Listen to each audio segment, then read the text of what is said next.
Hey guys, happy Friday.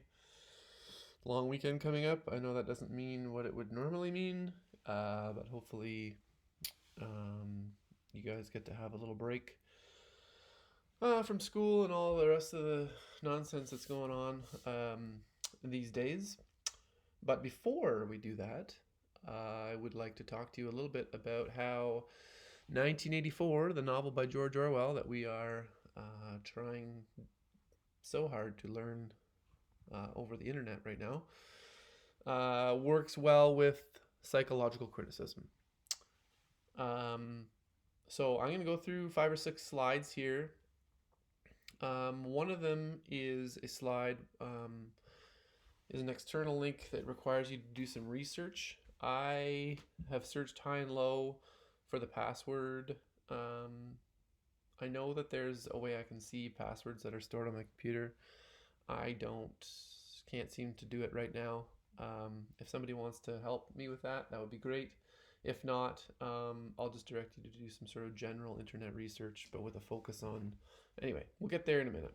So, we're going to take a look at author intent, character motivations, and of course, Mr. Freud. So, let's get going. So, if you are going to do a character motivation analysis of 1984, remember that you need to look for clues based on what the characters say. Excuse me. Based on what the characters say to understand their motivations. So you want to take a look at the characters' motivations for everything they do. Why does Julia pass the note to Winston? Why does Winston um, act on become in league with Julia? Why does Winston start the diary? Why does he go to the prole shop and buy the book and buy the little glass thing? Why do the characters do what they do? And then secondly, you want to look at um, do the characters regret the decisions that they made? So you're looking at the motivations for their decisions. What is the outcome of those decisions? Do they express any sort of regret, joy, indifference about their decisions? Julia seems fairly.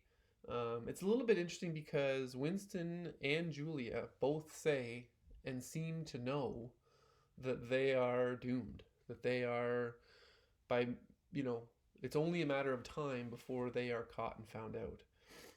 So the feelings that they express about their decisions seem to be a kind of a resignation to the inevitable or something like that.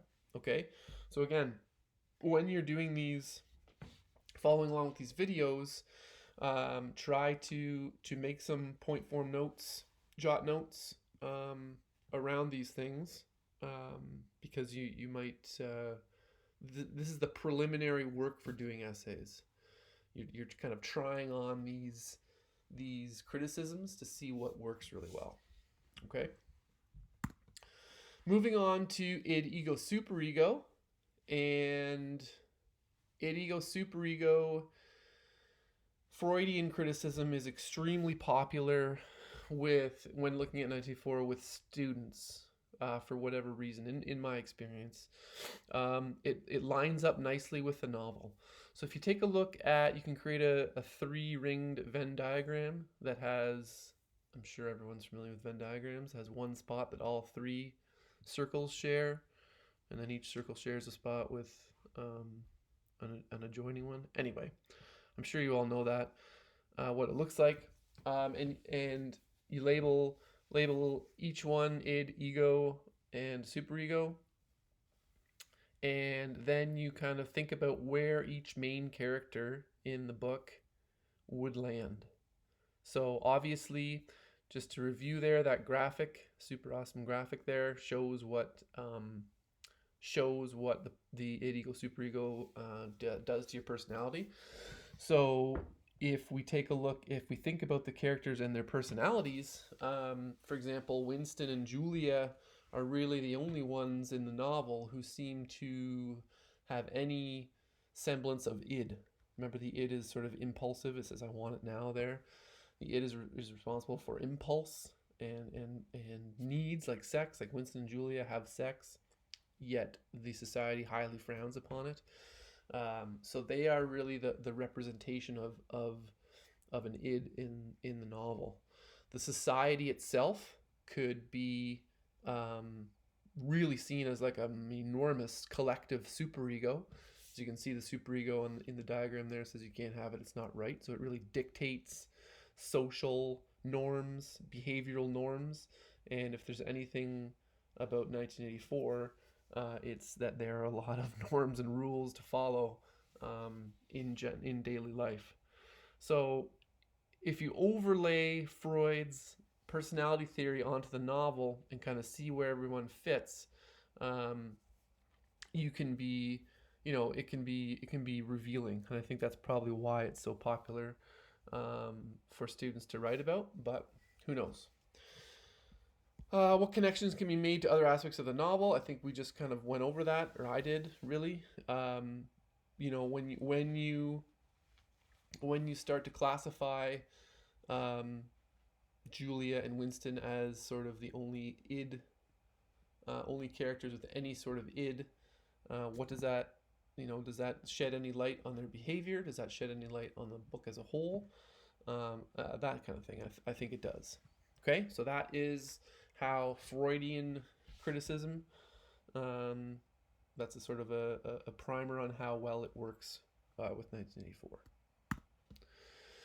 Moving on to author's intent, and look at that handsome cat right there with that handlebar mustache.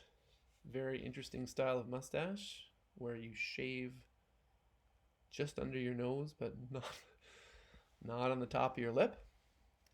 Anyway, okay, here is a blurb about George Orwell's life. Author intent, remember, author's intent is when you look at the author's life and whether or not there is any connections between the author's life experience and the book. You can also take a look at the author's other writing and see if there's any similarities there. And you're sort of investigating the author's tendencies and the author's perhaps presence in the story, their real life experiences reflected in the stories. Okay, so George Orwell had two significant experiences as a young man: as an imperial police officer in Burma, now called Myanmar, and as a revolutionary fighter in Spain. He spent time fighting as a soldier in the Spanish Civil War on the anti-fascist side, fighting General Franco's authoritarian government. That should be ringing some bells here.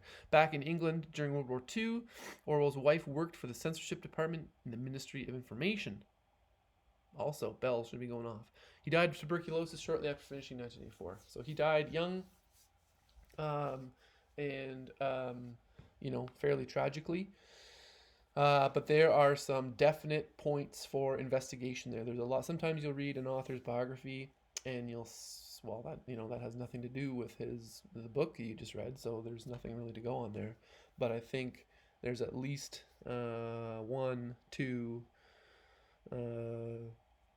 there's at least three points there that are worth some investigation and some investigation and some deeper digging, if you will.